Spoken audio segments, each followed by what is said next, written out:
exciting events just keep on coming. We're talking about everything from tourism to cuisine to sport and ancient festivals. Hello everyone, I am Erin Olivia Dennison and welcome to the latest edition of Caribbean Passport TV. There's also the transition into the winter travel season to talk about, with promises of several eye-opening developments across our regional destinations. So what are we waiting for? Let's take this show on the road right now. A major event involving the entire region occurred in Barbados, where pioneers, visionaries, experts, and officials converged for the State of the Tourism Industry Conference. It was all about facing up to the new digital-based age of travel, along with the issues of airlift, source market intelligence, sports, and wellness tourism.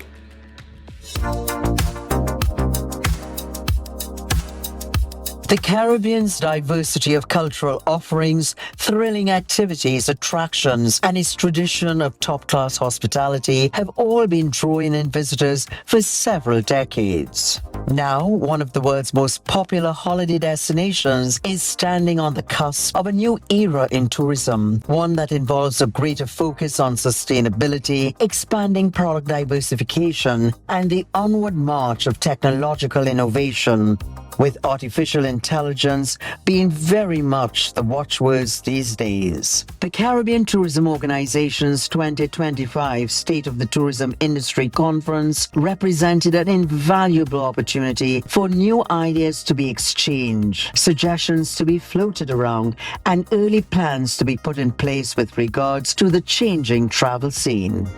In addition, a multitude of challenges and issues were tackled throughout the Hilton Barbados Resort in Bridgetown. This is a space where we align on common goals, where we exchange data and best practices, where we are strengthened not just by the regional voice, but by the regional will. Too often in our past, we've had great ideas that have struggled to take root, ideas that were discussed but not implemented. That cycle must end. The road ahead requires decisive action. Action that is grounded in research, action that is grounded in relevance to our people, and action that moves us forward. Let us not leave this conference inspired but unchanged. Let us leave with a renewed sense of purpose, ready to implement, ready to innovate, and ready to reimagine. How can we work together more as a region when it comes to things like airlift, when it comes to cruise, in terms of our negotiations? It also highlights the need for us to look within, for us to look at the region, for travelers from within the region, for inter-Caribbean travel, and also other emerging markets like Latin America that they're right next door to us. How can we forge more linkages with them, not only for tourism, but also in trade as well? SOTIC 2025 was focused on the critical role played by tourism in sustaining the economies, cultures, and communities of this region.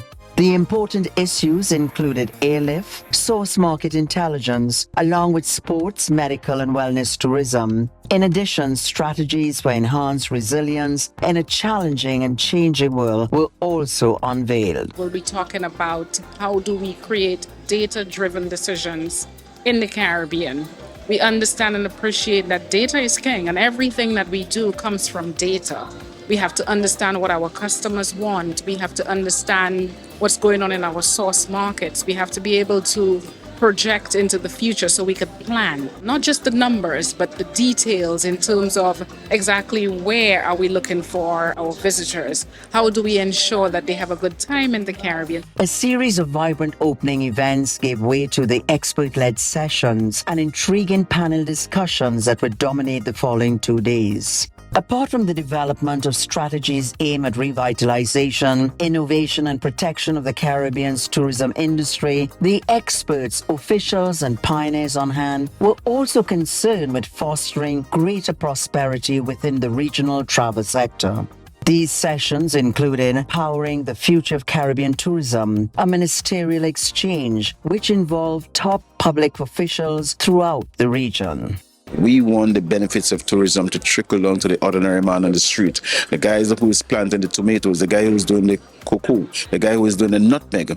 We want to make sure that whatever benefits we get from tourism, it filters to them. In Grenada, we are advocating to open schools of hospitality as centers of excellence throughout the country, where people can come in at a very young age and get familiar with the industry.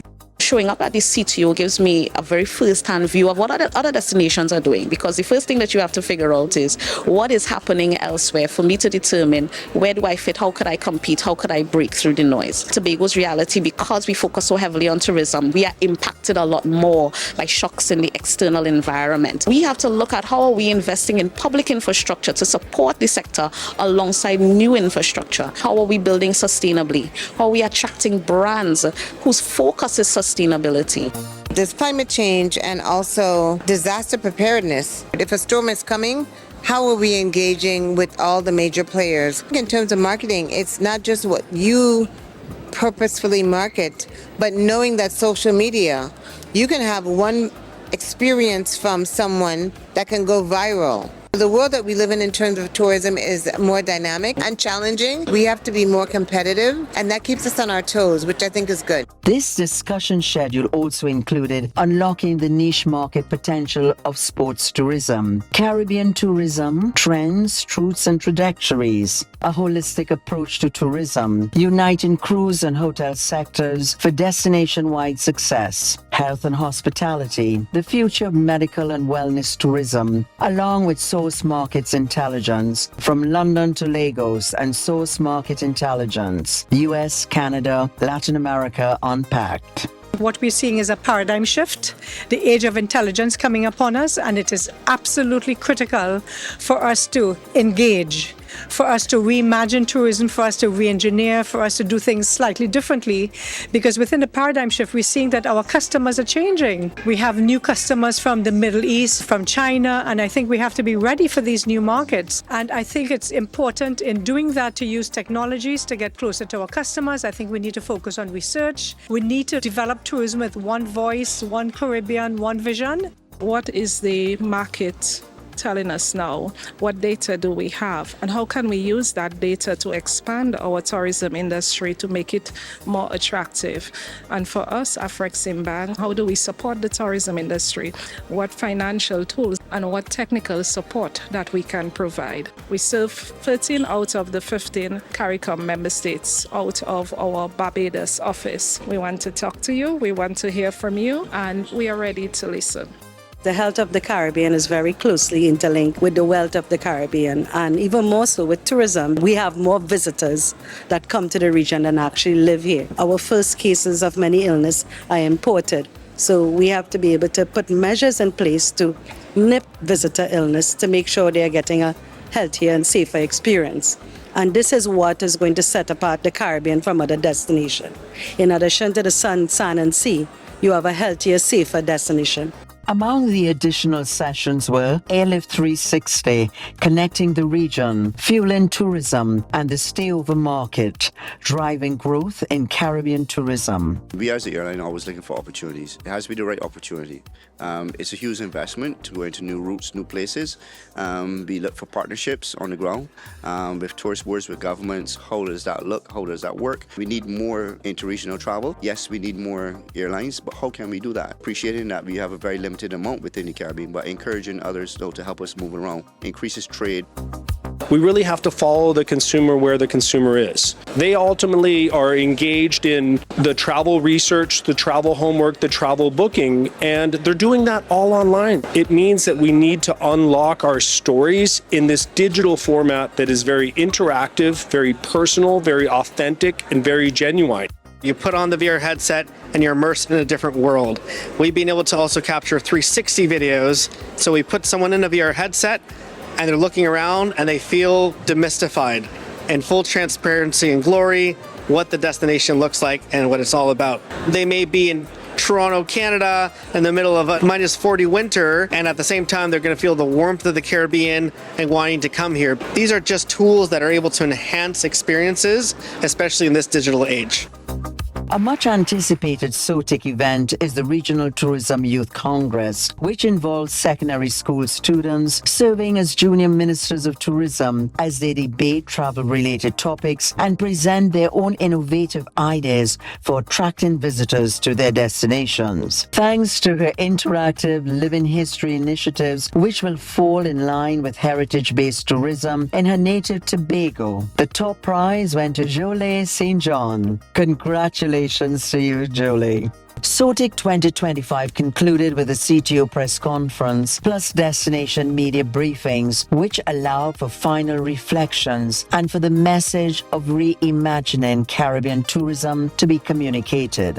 I just want to emphasize how important it is that we practice One Caribbean. When you look at our spending power and our vast culture and what we do in the tourism industry, when the Caribbean decides to work together, we're just as powerful as any other large country or any large continent. We can drive airlines, we can drive cruise lines, we can move tourism when we decide to work together. If tourism doesn't benefit my people, then there's no point in doing it. That's what One Caribbean means to me. Vacation, a chance to relax, have fun, and enjoy some of the spoils of life. The leisure experiences offered by the Caribbean continue to set it apart as a popular global destination. And it is a region that actively is adjusting to the next stage of international travel with a new face on the same great body of tourism excellence.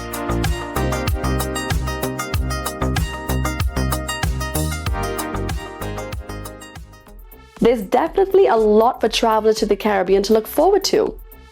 Up next, Republic Bank's Power to Make a Difference program recently kicked off yet another year, enhancing lives and improving communities.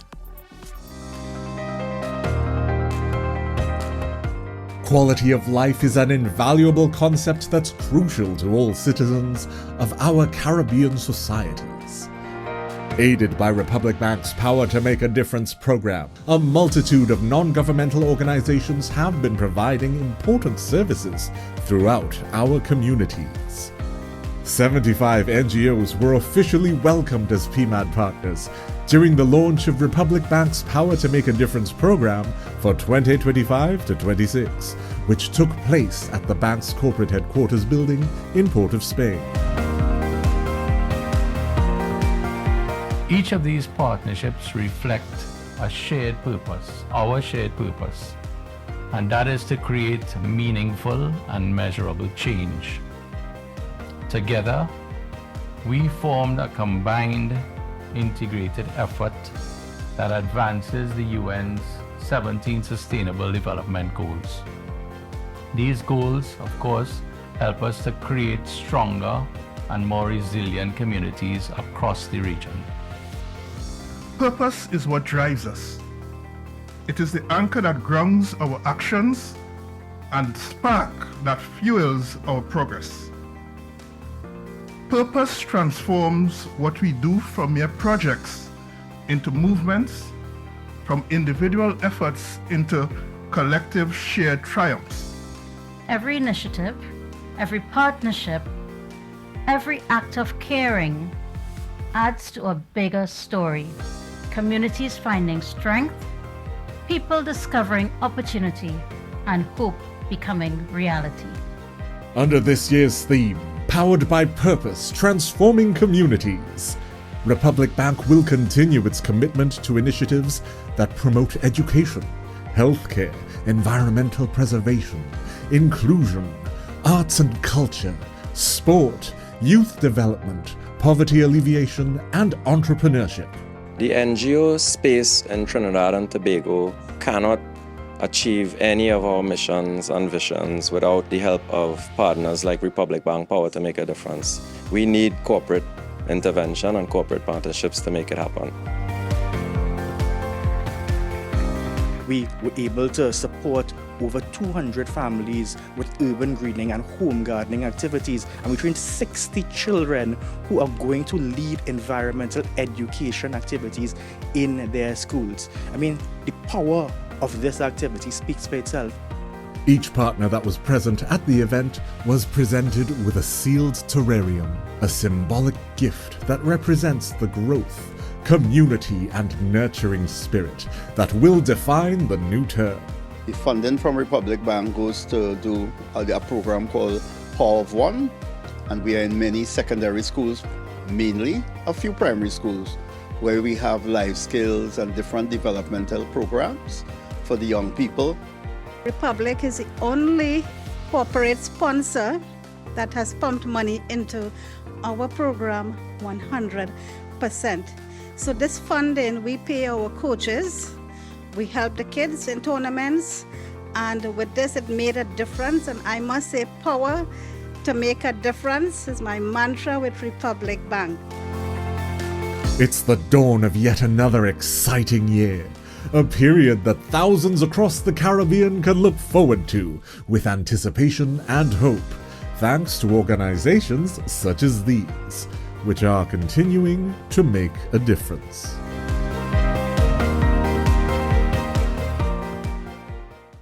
Over 300 years of tradition. A journey from swaying cane fields to ancient stills. The rums produced by Demerara Distillers Limited have a history that began in blazing fire, a cleansing, cane stripped bare, the Caribbean's liquid gold revealed within.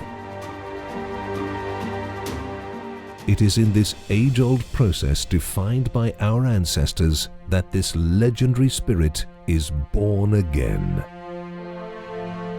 El Dorado, crafted richer, aged deeper.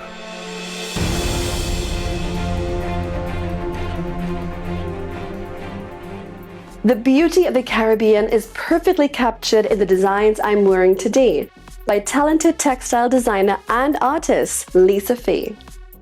The action never ceases in Barbados, where there's always an event happening. The popular Food and Rum and Run Barbados road races still to come before the end of the year. In addition, visitors can also look forward to another wave of exciting hotel and resort property openings.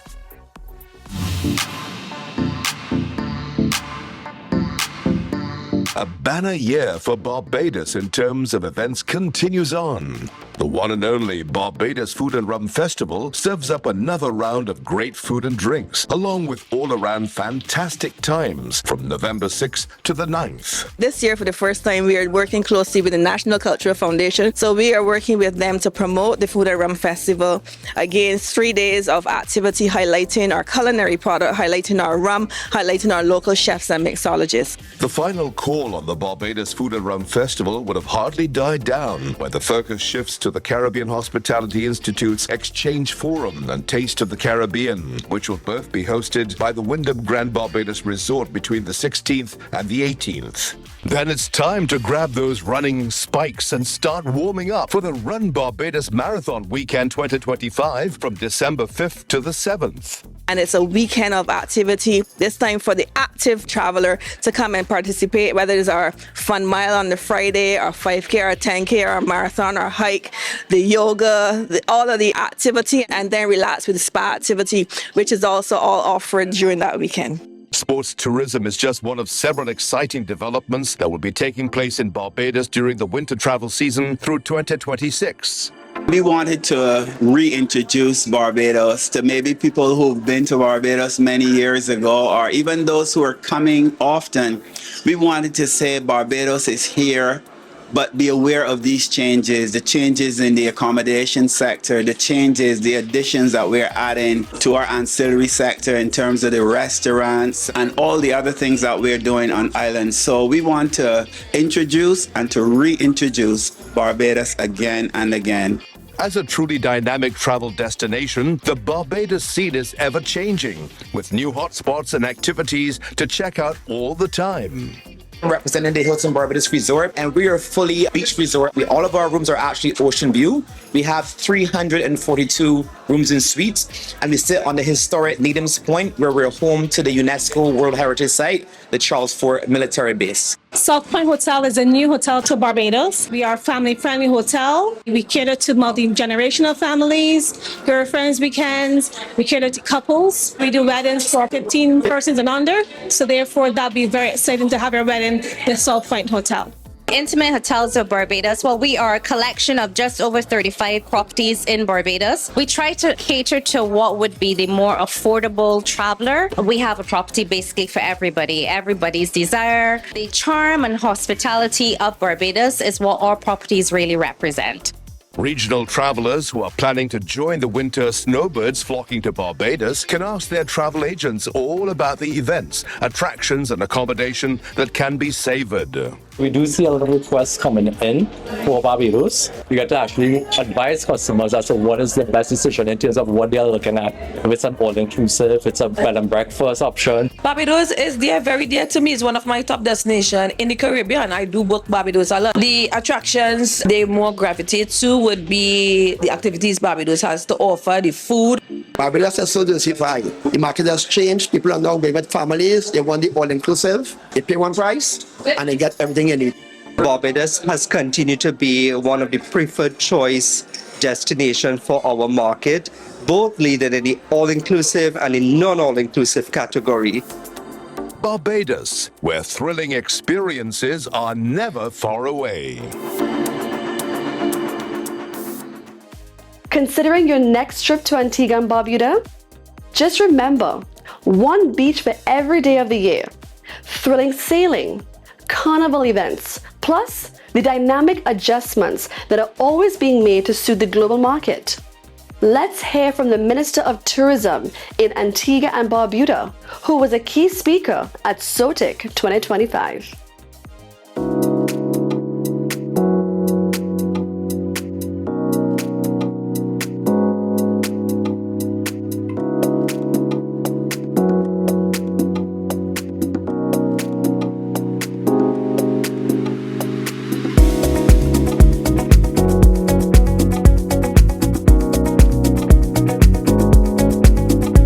Whole aspect of it is for us to get together as Caribbean tourism leaders and discuss what the challenges we see coming.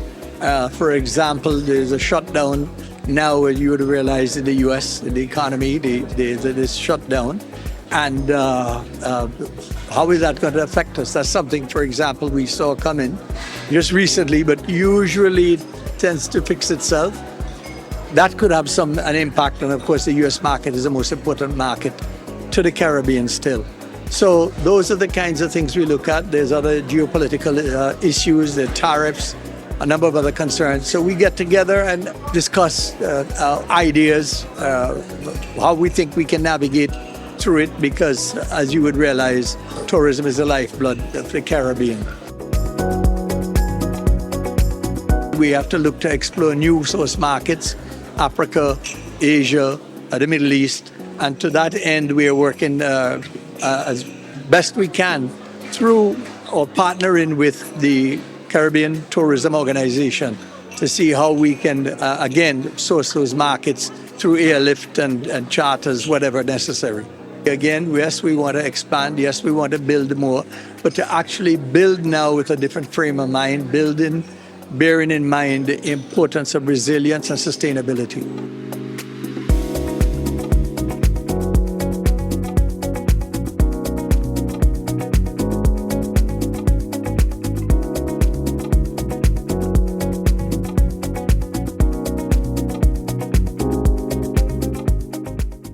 So Antigua and Barbuda has been performing really well, at least for the first 6 months of the year. We're 4% up, and we are really looking forward to additional growth taking us into the end of the year.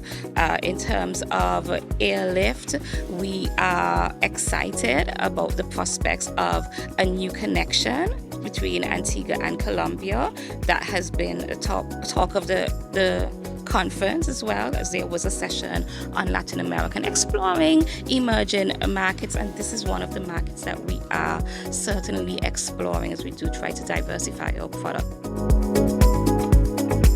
The year is shaping up nicely. We want to really showcase that in Antigua and Barbuda. The beach is just the beginning. We have 365 beaches, but we also have vibrant festivals and activities taking place year-round. Next up for us is the Antigua and Barbuda Art Week that takes place from November 26th to December 2nd, and it really is a showcase of our culture in the form of visual arts, music, dance, spoken word, and so much more. We're launching Culinary Month. Culinary Month was introduced May 2025, and it's definitely back again in May 2026, and we'll be launching that event in November.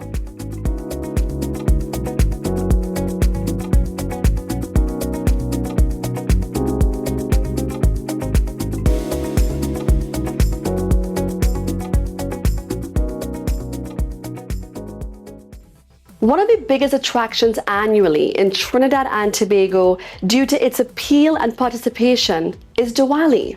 And why not? The Festival of Lights is a celebration of light over darkness. Actually, the celebration of Diwali in Trinidad and Tobago is the biggest Hindu festival outside of India. Let's all enjoy.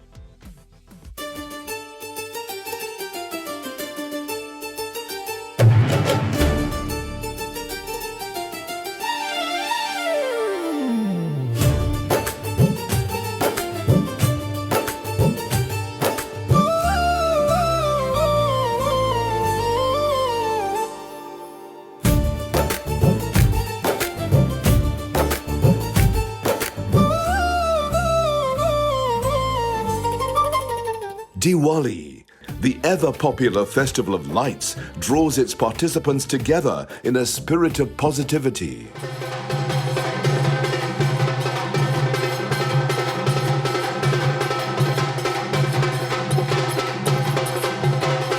While this event, which celebrates the victory of Dharma over Adharma, light over darkness, good over evil, and knowledge over ignorance, is observed throughout the Hindu world, in countries as Trinidad and Tobago, Diwali has long been embraced by the entire national community, with festivities taking place in towns and cities throughout this nation.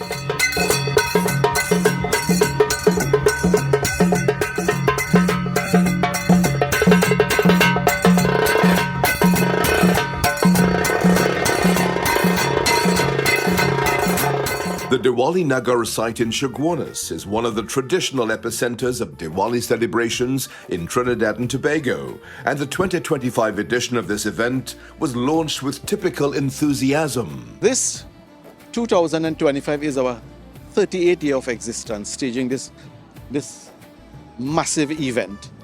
Now, as you can see, it takes a lot of work, a lot of planning, a lot of finance to execute an event like this.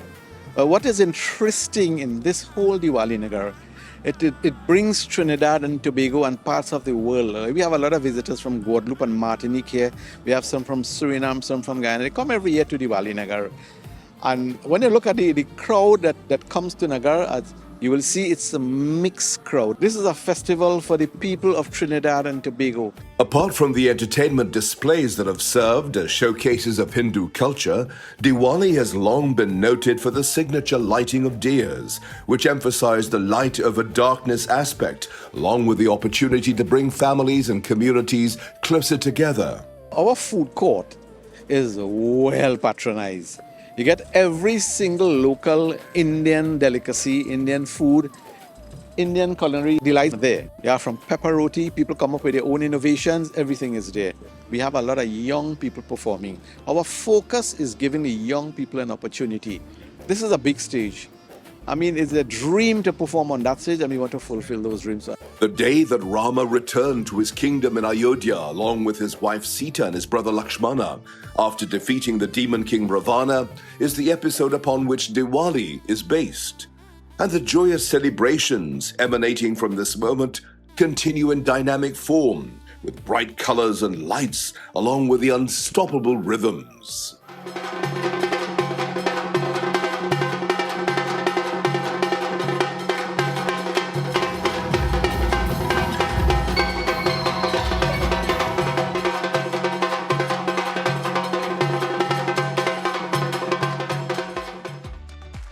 And this is what makes Diwali so special. On this note, it's time for us to part ways. Once again, I am Erin Olivia Dennison, and many thanks to Lisa Sargent of Lisa Faye Designs at the Hotel Normandy in Trinidad and Tobago as our featured designer this month. I hope to see you soon on another episode of Caribbean Passport TV. Until then, have your passport ready and let's travel. Take care, everyone.